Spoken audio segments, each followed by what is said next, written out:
these women that I worked with from the FLDS helped me to see the sexual abuse in the Kingston group. I didn't know how to recognize it until I was working with them. And these women are so brave and courageous. And I'm still working with some of them. They've become my best friends. And I've helped them. I can work with them on the phone with my hypnotherapy. We have grown in ways spiritually that we could never have done if we hadn't found one another. Teaching and supporting one another and validating the abuse that has occurred and been perpetrated on each person, having a desire to put a stop to it. What you have done is a lot of good. I have talked to some of the women that you have helped, and you have been absolutely profound in what you have achieved. Would you please tell us, is there a lot of close marriages in polygamy? There are stories that they marry very closely related. Are you aware of that? Oh, yes, yes. In the Kingston group, they're half-brothers and sisters, uncles and nieces, and then those nieces, their children marry one another. And believe me, there's been a lot of birth defects, unheard of defects because of the close marriages. And these poor women that are victims of having children like that are just doing what they're told to do by these insane men. And, of course, the Kingstons believe because they are the royal lineage, they're just making better and better children. The opposite is happening. Many children have been buried in unmarked graves because they didn't dare report their birth because of their deformities, too. And Colorado City, there's my friend Flora Jessup was telling me about unmarked graves. There are hundreds of them, of children and infants. And they can't get anybody to investigate it. The state of Utah doesn't want to touch it. And that hurts. That feels so bad. I feel so bad when I see these people being abused, and I report it to the sources I was supposed to give it to, and they're limited. They're not allowed to do anything about it. That's sad, but why? That's interesting how we can turn our back on what's going on in our own country and look across the ocean and make judgments about other people's lives and how we're going to help them. Exactly. Nobody has the courage to do anything here. Maybe Canada can pull it off. I don't know. Oh, so many of us have worked. I did a deposition for that, and your nieces worked with them diligently and did a lot of work for them. We're hoping it's going to be the first step forward to women having equal rights in the United States, literally, that their rights cannot be stolen in the name of religion. That's wonderful. Someone has finally listened. So, my sweet woman, speak on. I guess I better get ready for the phone calls. This is awesome for sharing that with me. Thank you, and I thank every woman who has had the courage to step forth and tell her truth. And I reach through this phone and I give you a big hug. Today, this interview is to help enlighten people here, especially in the United States of America, land of the free and the home of the brave, that there are women and children born into slavery in this country. Please continue to tell our story.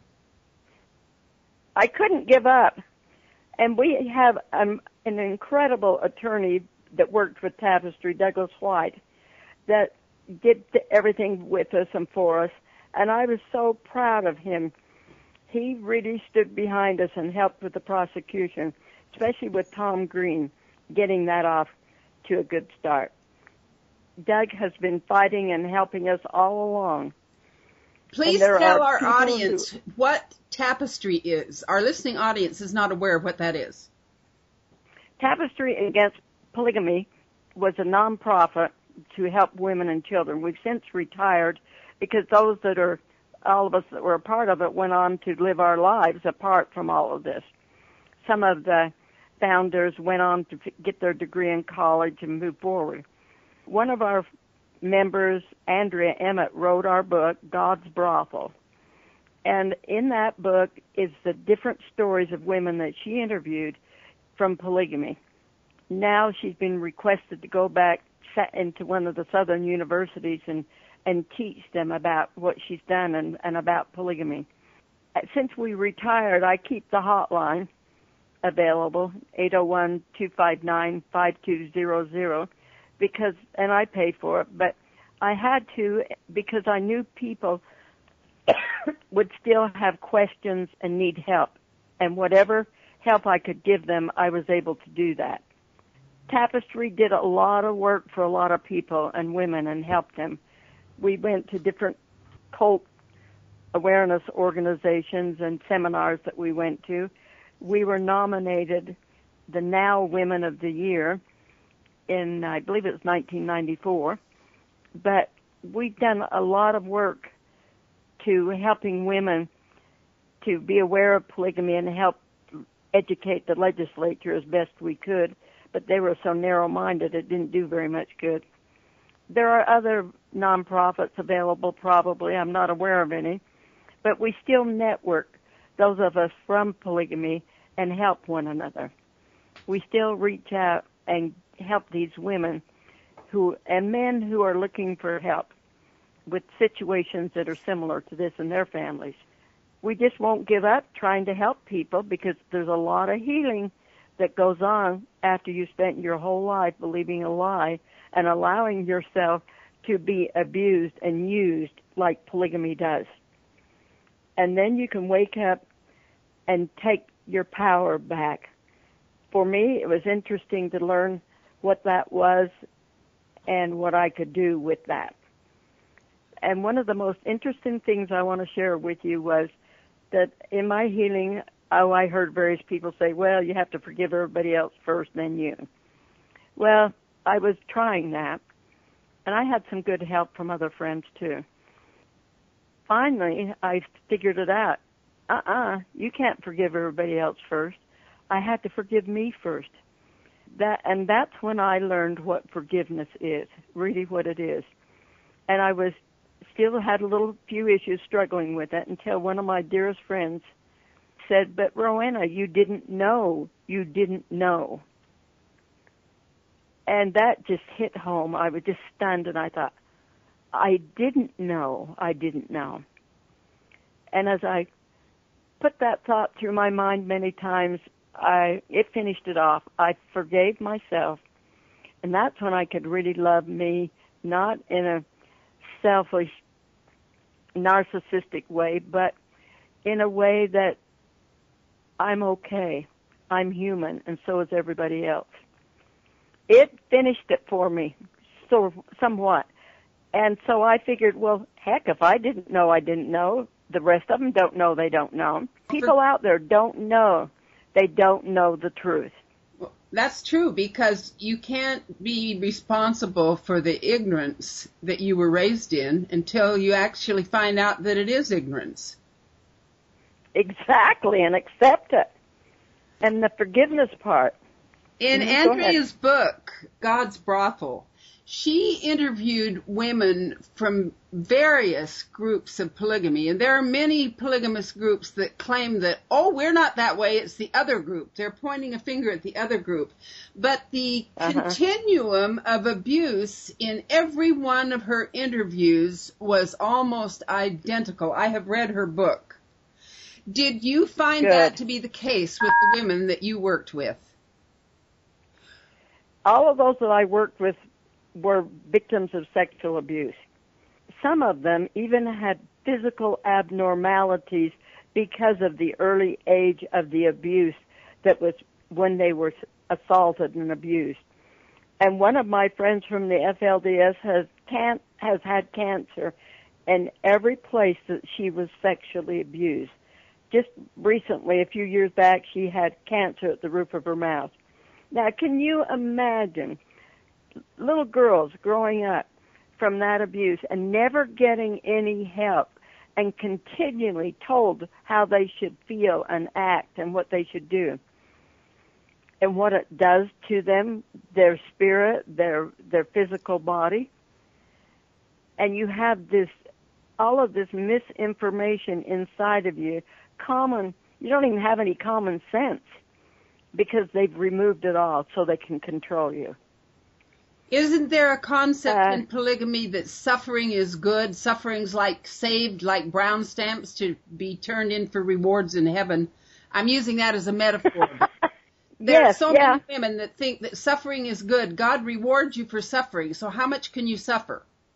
Yeah, I used to remember hearing stuff like that.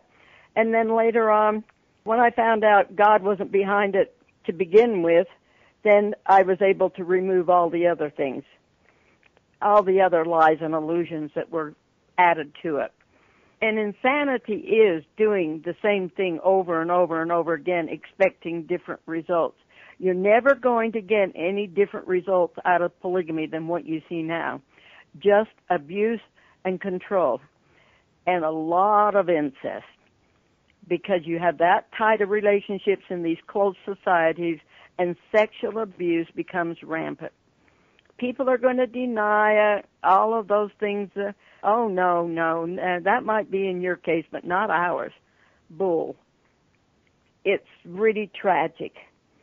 People need to be made aware. And this show, A Big Love, when I started looking at it, and they just made me sick. I couldn't stand it because it was the insanity being shown over and over again. I couldn't stand it.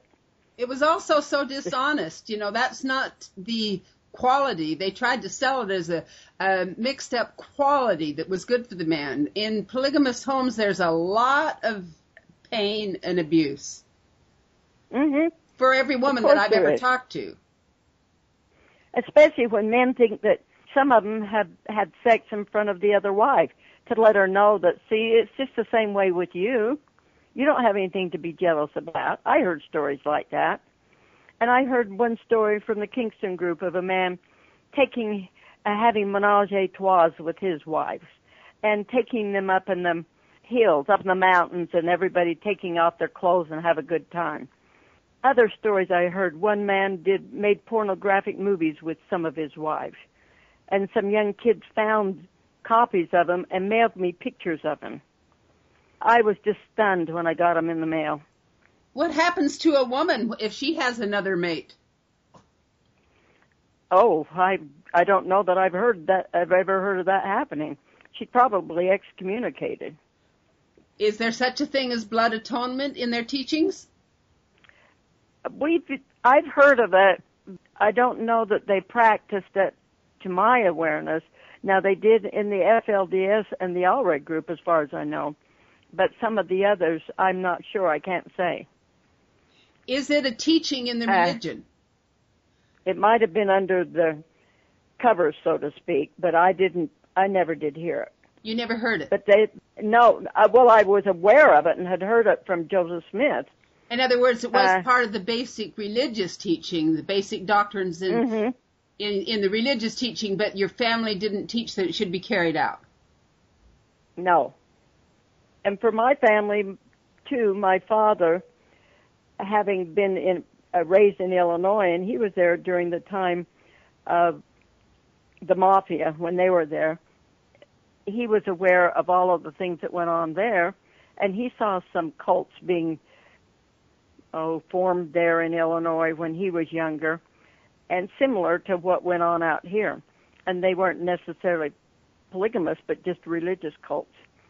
Who knows what went on? Probably there was incest too. But he was very much aware of them, so when he came here and was introduced to this, it was just getting off the ground, so to speak.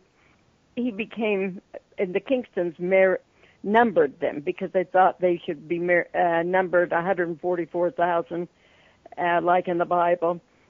And my dad had the number 20, and he was on the board of directors. But they kind of dubbed him as the Judas of the board, because if the leader had an idea that was illegal or dishonest, Dad wouldn't vote for it, and it made him mad.